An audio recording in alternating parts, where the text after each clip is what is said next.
Buen día chicos, esperando se encuentren bien ustedes y sus familiares. El día de hoy en la materia de desarrollo del pensamiento 2 vamos a ver la siguiente habilidad del pensamiento que se refiere a la clasificación. Es importante que a lo largo del video pongas atención, ya que la información que se encuentra en el mismo la vas a utilizar para realizar tu actividad. Comenzamos a definir qué es la clasificación. Por medio de la clasificación organizamos el mundo que nos rodea, lo que nos permite comprender con mayor facilidad hechos y fenómenos, definir conceptos, hacer generalizaciones, etc.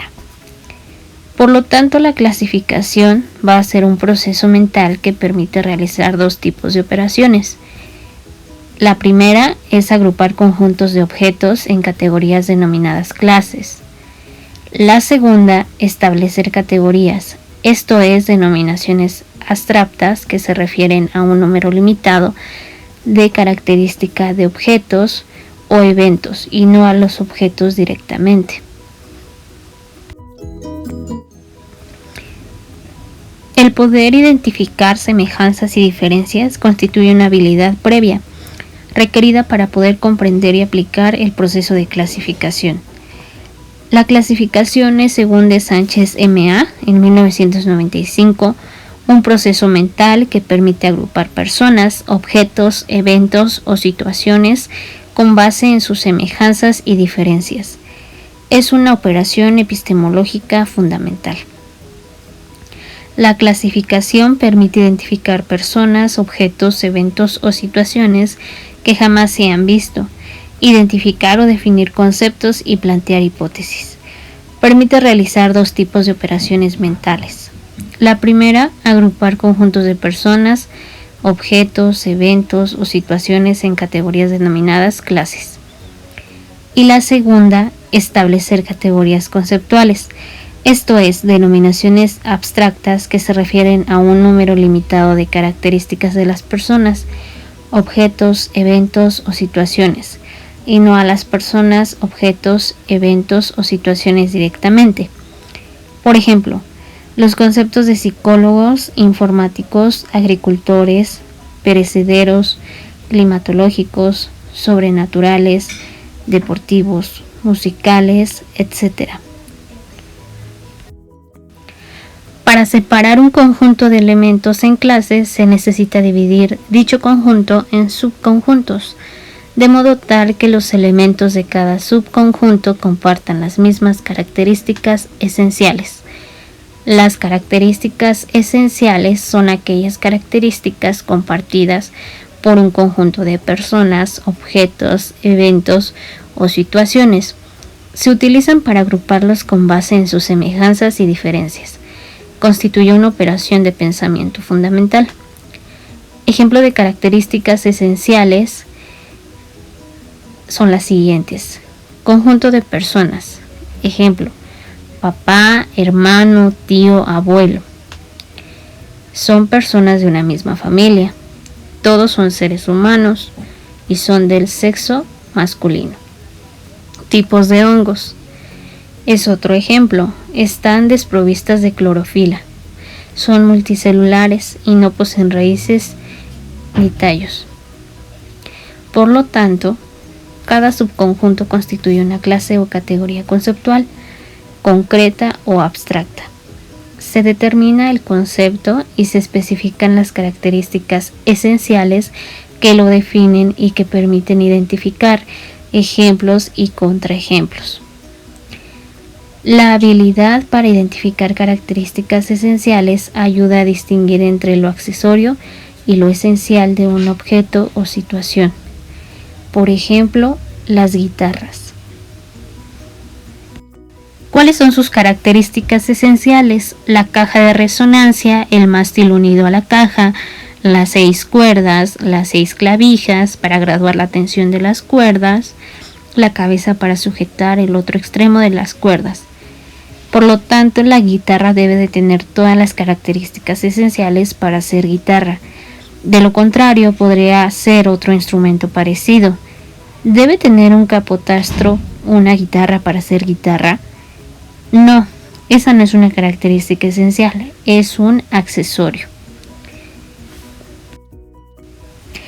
¿Por qué no se confunden los miles de objetos que están en el mundo real? Porque se ha desarrollado la habilidad mental para reconocer esos objetos, tomando en cuenta sus características esenciales. Entonces, ¿qué pasa si un objeto tiene las mismas características esenciales de otro? Posiblemente ese objeto es parecido o similar al otro objeto, pero no es igual. Los objetos no son idénticos porque no comparten todas las características esenciales. Por ello, la clasificación tiene sus propiedades. Son 3 propiedades las que tiene la clasificación. Número 1. Cada elemento del conjunto que se clasifica debe pertenecer a una u otra clase. Número 2. Las clases no se superponen, son mutuamente excluyentes. Número 3. Cada elemento del conjunto debe ubicarse en alguna de las clases. Entonces, ¿qué se hace para clasificar? Hay 7 pasos esenciales que se utilizan para hacerla. Número 1. Definir el propósito de la clasificación. Número 2. Establecer las variables. Número 3. Fijar la atención en las características relacionadas con las variables. Observación. Número 4. Identificar las características esenciales, es decir, llevar la comparación y la relación. Número 5. Identificar la clase a la que pertenecen. 6. Formular la clasificación. 7. Darse cuenta del proceso de clasificar. La identificación de clases en un proceso con múltiples aplicaciones en el procesamiento de la información.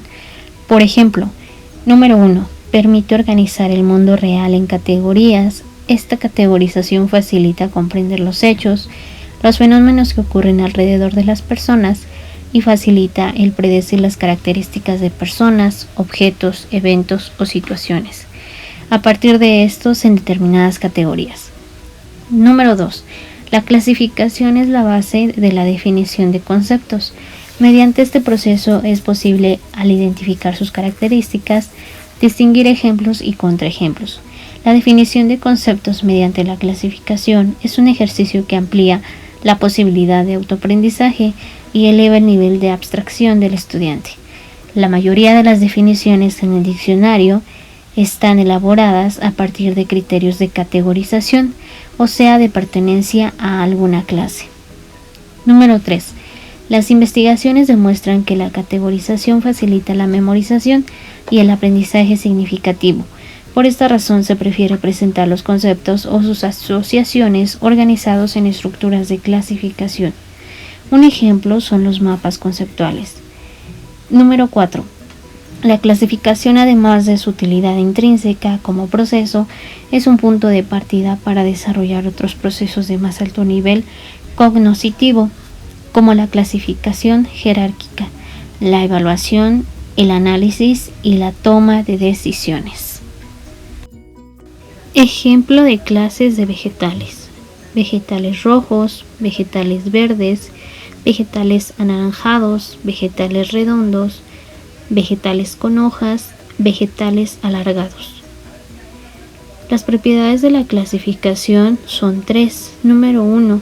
Cada elemento del conjunto que se clasifica debe pertenecer a una u otra clase. Número 2. Las clases no se superponen, son sumamente excluyentes. Y número 3. Cada elemento del conjunto debe ubicarse en alguna de las clases. Algunos errores más comunes en la clasificación son 2. Número 1. Confundir características esenciales con accesorias. Y número 2. Realizar la clasificación sin antes acordar la variable de clasificación que le dará orden. Ahora que ya sabes en qué consiste la clasificación, es importante que realices tu actividad de acuerdo a la información del video. Para ello vas a tener que abrir un archivo de Word que se titula clasificación y enseguida vas a contestar dentro del mismo un cuestionario y vas a realizar los ejercicios que se te indican. Por el momento es todo lo que vas a trabajar del tema de clasificación. Con esto terminamos nuestra clase del día de hoy. La siguiente clase vamos a ver el tema de descripción, que es otra de las habilidades básicas del pensamiento. Que tengas un excelente día. Hasta la próxima.